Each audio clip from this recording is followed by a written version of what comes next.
जय श्री राधे, जय श्री श्याम। मैं किशोरी चितप्रिया आज आप सबके समक्ष बड़ा ही सुंदर प्रसंग लेकर के आई हूँ। प्रसंग है कि धर्म, हम मानते हैं, शास्त्रों में उल्लेख आता है कि धर्म हर युग के अनुसार अपने चरम सीमा से घटता है और बढ़ता है।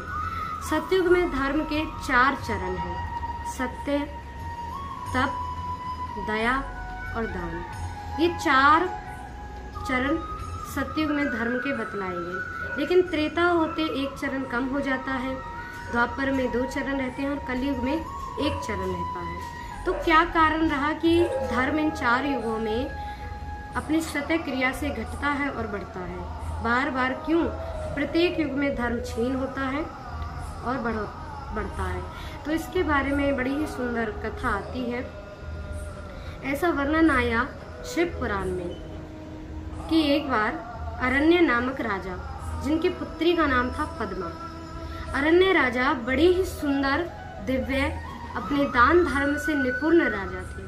अपनी प्रजा और अपने राज्य को इस तरह से वो चलाते थे कि उनके राज्य में चारों ओर प्रसन्नता और धर्म का निरूपण रहा करता था। उनकी पुत्री पद्मा बड़ी ही सुंदर थी, सुशील थी, रंग रूप ऐसा गुणवान था उनका कि देवता भी उनके रूप को देख करके मन मुग्ध हो जाए। एक दिन उनकी पुत्री पद्मा वन विहार भ्रमण करने के लिए घूमती हुई सखियों के साथ दूर वन में निकल गई। तो वहां पर एक संत, एक ऋषि तप कर रहे थे। उनकी दृष्टि जैसे ही पद्मा पर पड़ी तो दृष्टि पड़ते ही उनके मन में विचार आया कि इतनी सुंदर अगर कन्या हमें पत्नी रूप में प्राप्त हो जाए तो हमारा जीवन धन्य हो जाएगा। उन ऋषि को पता चला कि ये कन्या पद्मा अरण्य नामक राजा की पुत्री है। वो ऋषि जाकर के तुरंत अरण्य के दरबार में जा पहुंचे और अरण्य राजा से प्रार्थना करी। अरण्य राजा ने आकर के प्रणाम किया, बोले महाराज आइए, आपको क्या चाहिए? ये राजा अरण्य आपके चरण सेवा में प्रस्तुत है, समर्पित है। जैसा वचन दिया तुरंत ऋषि महाराज ने कहा कि हे राजा अरण्य, मुझे और कुछ नहीं, आपकी पुत्री पत्नी रूप में चाहिए। आप अपनी पुत्री को मुझे दान दीजिए पत्नी रूप में। ऐसा शब्द सुन करके राजा अरण्य ने कहा, महाराज मेरी इतनी सुंदर दिव्य पुत्री है जिसका रंग रूप इतना सुंदर है, मैं कैसे आपको उसे दान दे दूं? कैसे उसका विवाह मैं आपके साथ करा दूं? ये पिता का धर्म नहीं कहता कि वो किसी अयोग्य वर को अपनी योग्य पुत्री प्रदान करे। ये एक पिता के धर्म के विरुद्ध है। वो पिता अपनी पुत्री का शत्रु होता है जो पिता अपनी पुत्री के योग्य वर को अपनी पुत्री को ना दे सके। ऐसा कहकर राजा अरण्य जैसे अपनी पत्नी के पास गए विमर्श करने के लिए, तो श्री संत महाराज ने कहा, राजन अरण्य, यदि आप अपनी पुत्री का दान मुझे नहीं करते तो आपके राज्य को मैं भस्म कर दूंगा। श्राप देने लगे कि राजा अरण्य बड़े दुखित हुए, मन में विचार करते अपनी पत्नी से बोले, देवी हम क्या करें? एक धर्म हमारा पिता धर्म है तो दूसरा धर्म राज धर्म है। एक राजा का धर्म कहता है किसी भी कारण से उसे अपनी प्रजा की रक्षा करनी चाहिए, और एक पिता का धर्म कहता है कि उसे अपनी पुत्री की रक्षा करनी चाहिए। तो मैं क्या करूं? पुत्री पद्मा ने आकर के कहा, पिताश्री आप अपना राज धर्म निभाइए। क्यों? क्योंकि मेरा जन्म आपके राजा होने के बहुत बाद हुआ है। मेरा धर्म आपके लिए बहुत पीछे है।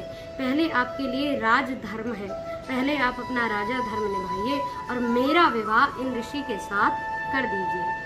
तो राजा अरण्य ने अपनी पुत्री पद्मा का विवाह उन ऋषि के साथ कर दिया। जैसे ही ऋषि के साथ पद्मा का विवाह हुआ तो ऋषि की उस स्वरूप को देखकर पद्मा बड़े भाव से एक ऋषि पत्नी बन करके हर वो कार्य किया करती जो एक ऋषि पत्नी को करना चाहिए।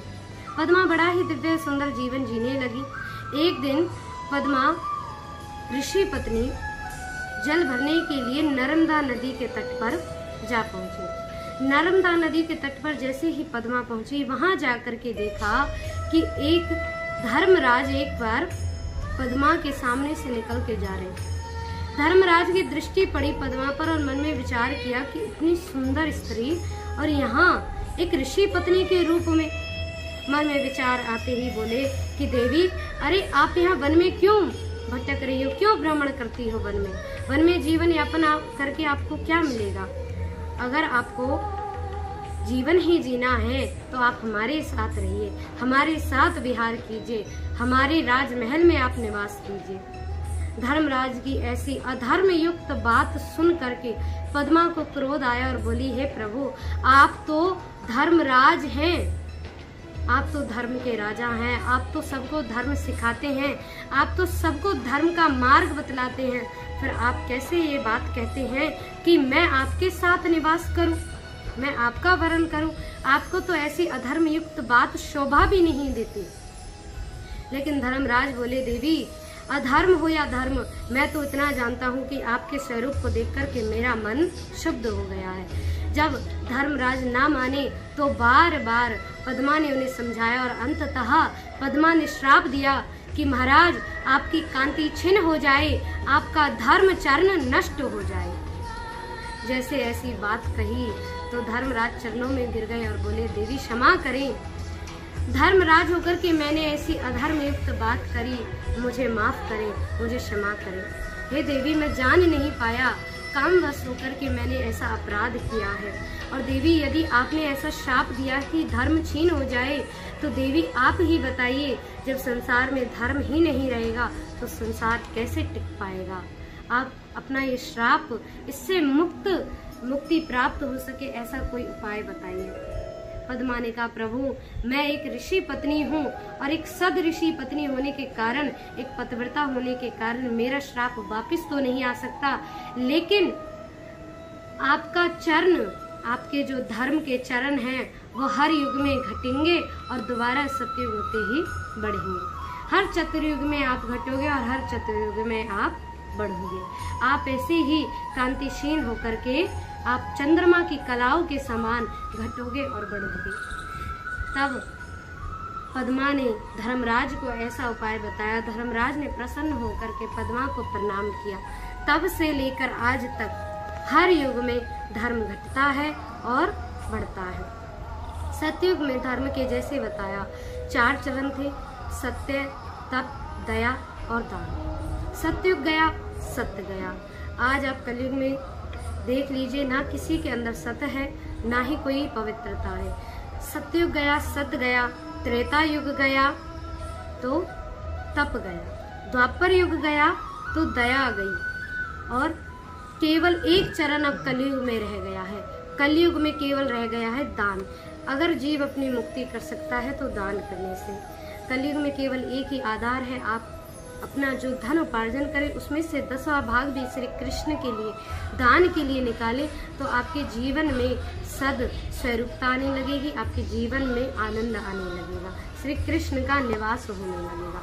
तो ये थी धर्म किस तरीके से, किस कारण से कांतिशीन होता है, ये कथा। आशा है कि आप सभी को धर्म की ये कथा, धर्म किस कारण से घटे और बढ़े, ये कथा आपको पसंद आई होगी। हमारे चैनल को सब्सक्राइब करें, लाइक करें और शेयर करें। जय श्री राधे, जय श्री श्याम।